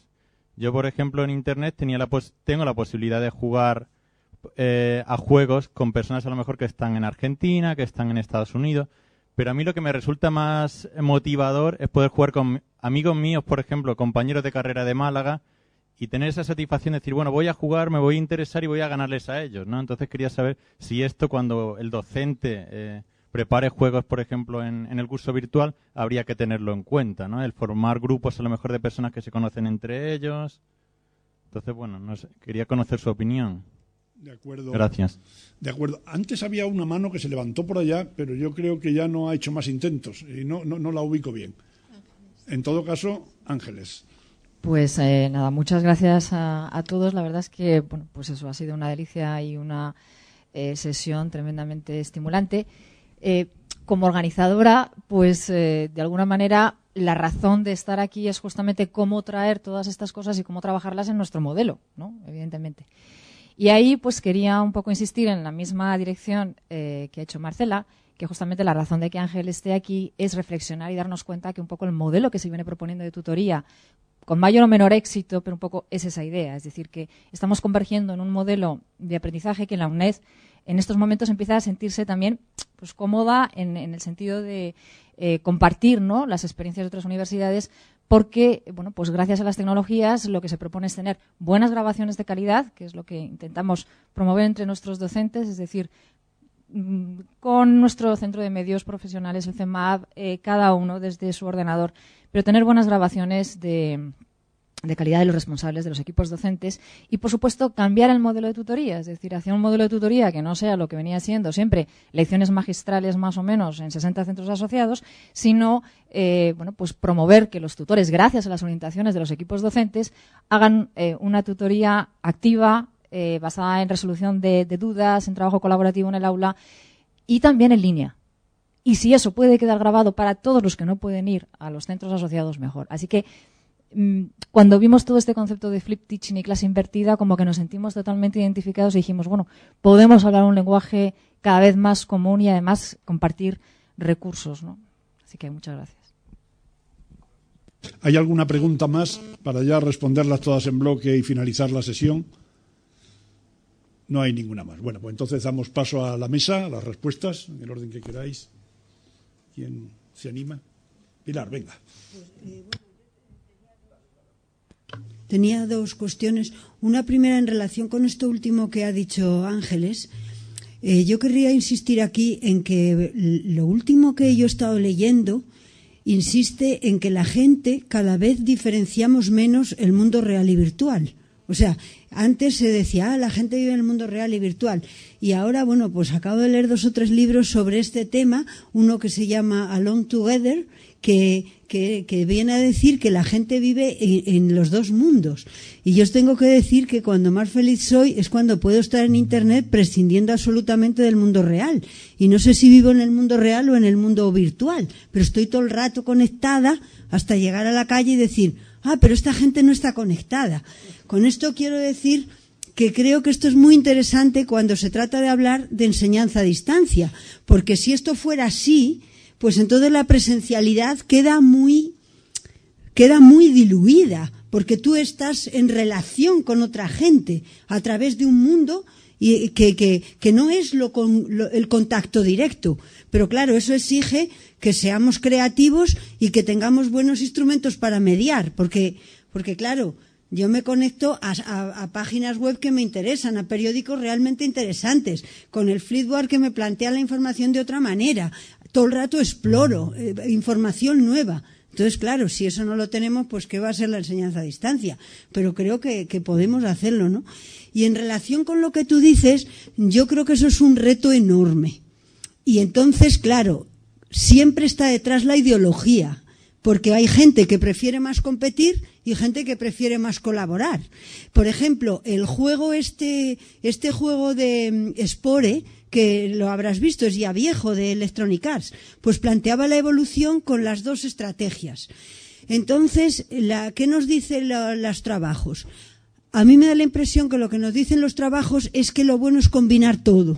O sea, no se trata ni de poner todo competitivo ni de poner todo colaborativo. Los nuevos juegos que hacen, en esa película que he puesto al principio, esta de World of Warcraft, primero te habla de sí mismo, de que ha tomado una identidad virtual, pero luego de que está interactuando. Y cuando está interactuando no solo compite, también colabora. Entonces, a mí me da la impresión de que hay que saber combinar. Y luego lo último que querría decir, yo desde luego os animaría a usar los materiales que están en la calle.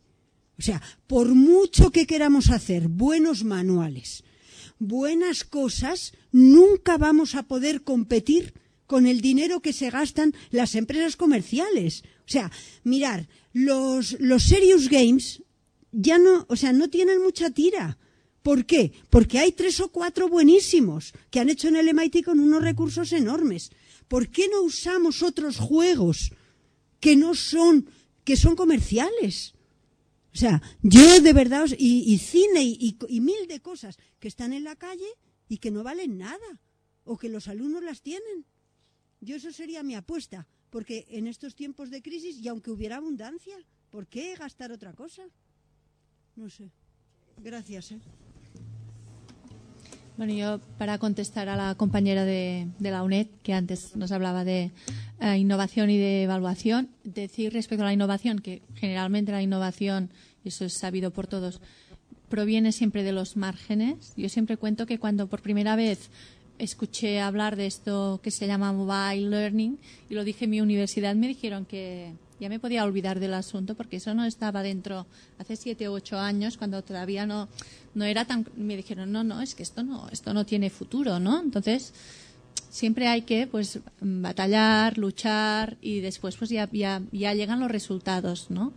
Pienso que es un mensaje positivo y optimista y que pues que siempre tiene que haber la gente que va tirando muros y pues va construyendo muchas veces sobre poca cosa, pero realmente sí se va construyendo. Ahora tenemos tantísima tecnología, tantísima posibilidad de conectarnos con profesionales de fuera, que igual viven en la otra punta del planeta, pero tienen persiguen un objetivo común al nuestro y podemos trabajar conjuntamente, podemos establecer, y esto también va a la línea de lo que decía Ángeles, ¿no? Modelos cada vez más flexibles, modelos muy multidisciplinares, con profesionales con unos perfiles pues muy específicos que respondan a determinados retos educativos. ¿Por qué no? Cada vez yo pienso que se va a ir hacia estos tipos de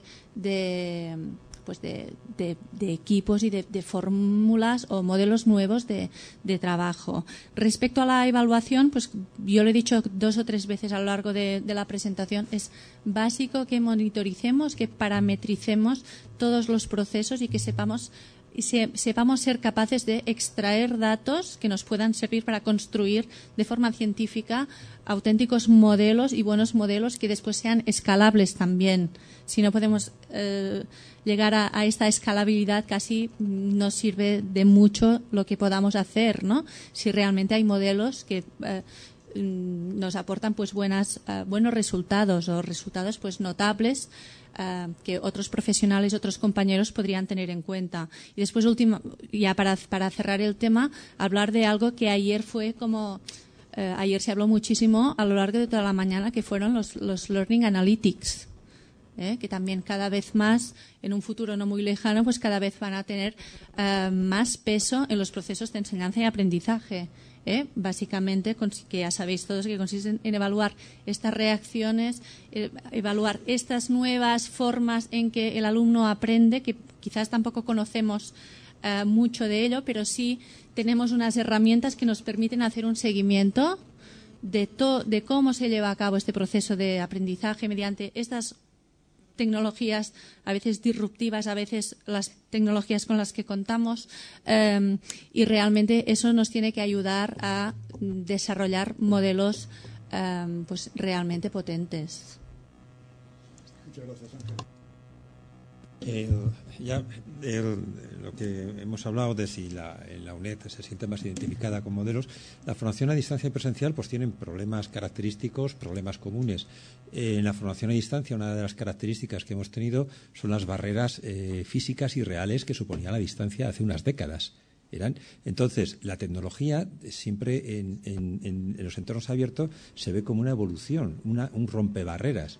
Entonces, en este caso, es comprensible que la UNED, que siempre ha tenido o querido hacer las cosas de una forma determinada, la tecnología vea como un facilitador para hacer eso. Y esa es la razón para que modelos que en la presencial suenan chinos, en la UNED digan que es verdad también por esa idea de blended learning que decía que la UNED está incorporando elementos presenciales. Esa capacidad de socialización que no está en las tutorías, pues se incorporan. Si te vas al otro extremo, a la presencial, pues no veáis la cara que me puso el Consejo de Departamento cuando dije, yo este año voy a hacer flip teaching. Y me dice uno, ya claro, pero tu carga docente no tendrás morro, grabas unos vídeos y no te va a contar lo que nosotros, eso lo haces por tu cuenta. Aquí la carga docente tú vas a darte las clases. Y yo diciendo, ¿qué? Espera, vamos a ver quién trabaja más. ¿Queréis que juguemos a eso? A ver quién trabaja más. Y eso que desde el 84 es un departamento que un par de profesores les tenemos acostumbrados a todas estas locuras. Aún así, sobre todo los profesores nuevos, mano y a ver qué pasa. Por lo tanto, en la presencial hay cosas que cuesta mucho. Y todos pues tenemos unos problemas comunes. Un problema común es el administrativo. Por ejemplo, ¿qué nos vale? Aquí estamos muy bien y nos estamos divirtiendo y aprendiendo. ¿Pero qué nos cuenta? Las publicaciones, la investigación. Que esto no cuenta. Es que en profesores jóvenes te dicen, es que yo me gustaría, pero no puedo perder el tiempo en esto, me tengo que dedicar a otra cosa. Y lo mismo el resto si queremos progresar. Es un problema común y administrativo. Entonces tenemos una serie de baremos. ¿Y en la evaluación? En la evaluación no hay ningún problema. Si está resuelta la evaluación. El 100%... Me estás poniendo una cara rara. Te lo voy a demostrar. Que esa cara no la tienes que poner. El 100%, el 100% de los programas formativos usa evaluación continua. Demuéstrame lo contrario. Que lo pone en el programa, y está firmado. Lo pone. Todos los programas están firmados y pone que hacemos evaluación continua. Por ley. Por ley. Es un director general. Yo le voy a decir esto, yo lo resuelvo con un decreto ley. Y lo resolvió con un decreto ley. Ya está. ¿Hacemos evaluación continua? Vamos, como las competencias, igual. Algunas, vamos, ni se ven en la evaluación. Pues claro que tenemos problemas comunes que tenemos que luchar por ellos. Y creo que esta es una solución. Nosotros hacemos evaluación continua, porque la tecnología nos permite hacer esa evaluación continua.